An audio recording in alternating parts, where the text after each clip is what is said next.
Your engine could fail without warning, no overheating, no smoke, no mercy. 1 second you're cruising at highway speed with your family in the car.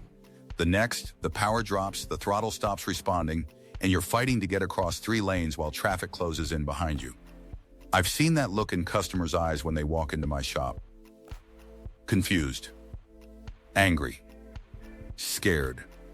Their truck only has 28,000 miles. Their SUV isn't even 2 years old. And yet the engine is already knocking like it has 200,000 miles of abuse.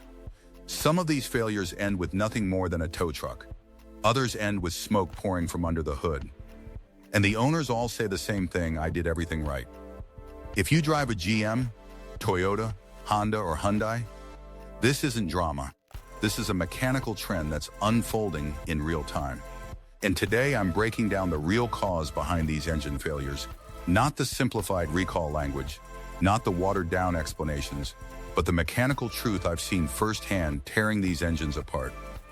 If you value your vehicle and your safety, subscribe to Car Care Xpert. Stay with me until the end, because once you understand what's actually happening inside these engines, you'll realize this problem isn't slowing down, it's becoming the new normal. Let's start with what every failed engine has in common. When you open up these motors, whether it's GM's 6.2L V8, Toyota's twin-turbo V6, Honda's 3.5L V6, or Hyundai's high-output 4 cylinders, you see a pattern. Destroyed rod bearings, scored crank journals, heat-blued metal, bearing material smeared and embedded into the crankshaft. That's not random. That's lubrication breakdown under extreme load. Bearings are designed to float on a microscopic film of oil. There's no physical contact during normal operation. But when that oil film collapses, even briefly, the metal touches.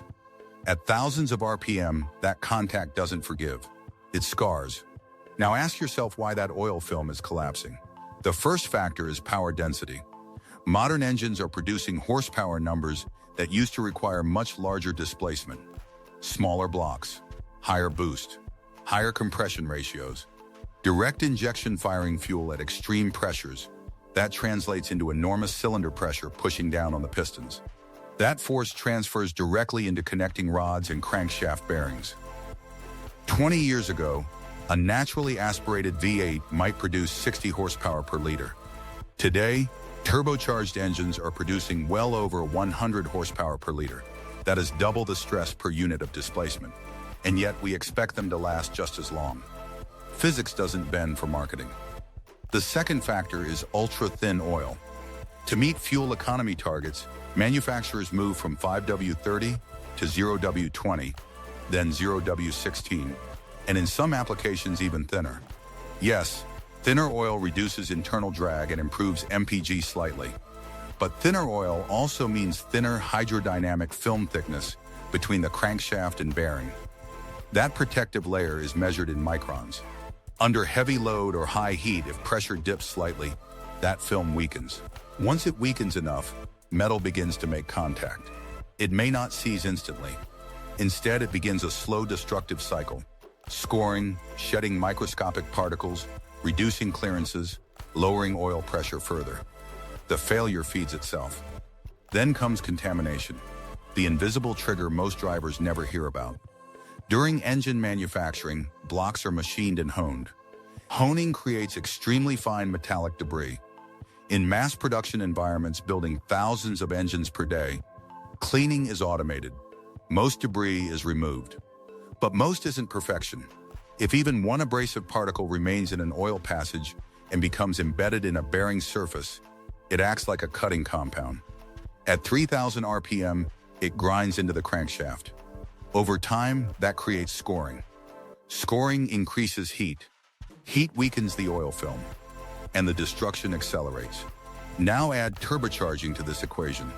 Turbochargers operate under extreme heat and spin at speeds exceeding 150,000 RPM. They rely completely on clean, properly pressurized oil. If oil flow is delayed during startup or contaminated, turbo bearings wear rapidly.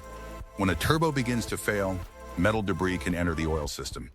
That debris circulates through the engine. Suddenly you don't have a localized issue, you have systemic contamination. One weak link turns into a total engine event. Start-stop systems add another stress cycle. Every time your engine shuts off at a red light and restarts, oil pressure drops and must rebuild. Most engine wear occurs during these pressure transitions. Multiply that by dozens of cycles per commute, day after day.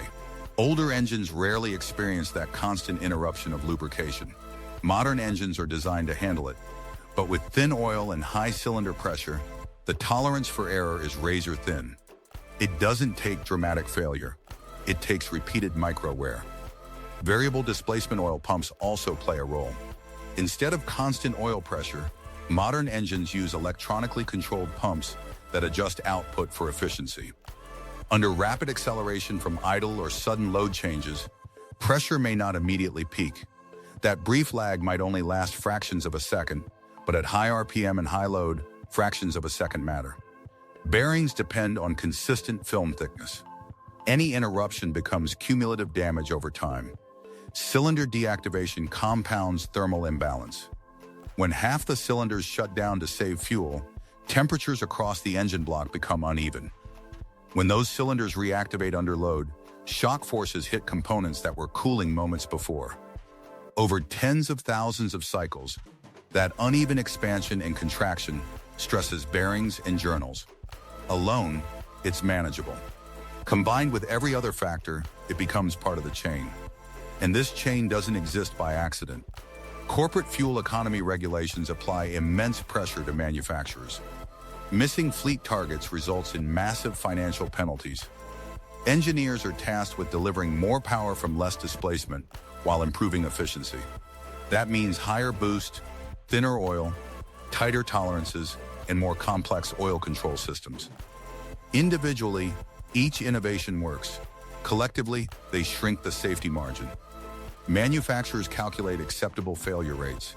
If a certain percentage of engines fail under warranty, but the fleet meets fuel targets, the math works in their favor. It doesn't work in yours. Now let's talk about what this means for real owners. When an engine fails at 35,000 miles, you're still making payments.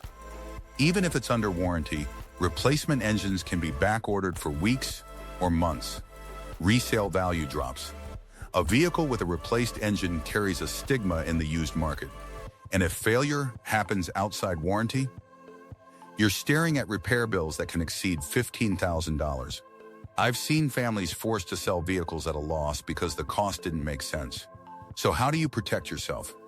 First, shorten your oil change intervals dramatically. If the manual says 7,500 miles, cut it to 4,000 or 5,000. Clean oil maintains film strength and removes contaminants before they accumulate. Second, use high-quality oil that strictly meets manufacturer specifications. Third, monitor oil levels frequently. Many modern engines consume oil subtly, and low oil level reduces pressure under load. Fourth, disable start-stop if your vehicle allows it. Fifth, avoid first-year redesign engines when buying new. Proven powertrains with established track records are safer bets. Here's the bottom line. The real cause behind GM, Toyota, Honda, and Hyundai engine failures is not one defective bolt or one bad supplier. It's the convergence of extreme power density, ultra-thin lubrication, tight tolerances, manufacturing scale challenges, turbocharging stress, and regulatory pressure that leaves almost no margin for mechanical forgiveness. When everything operates perfectly, these engines perform impressively. But perfection at scale is rare. And when one variable slips, failure can be sudden and catastrophic. Engines don't fail because of brand reputation. They fail because of physics. Oil film thickness, bearing load, heat, pressure. That's the truth underneath the hood. If this breakdown gave you clarity, subscribe to Car Care Xpert. Share this with someone who drives one of these vehicles. And if you've experienced one of these failures, tell your story in the comments. The more real-world data we bring forward, the harder it becomes for this issue to stay buried. Because silence doesn't protect engines. Knowledge does.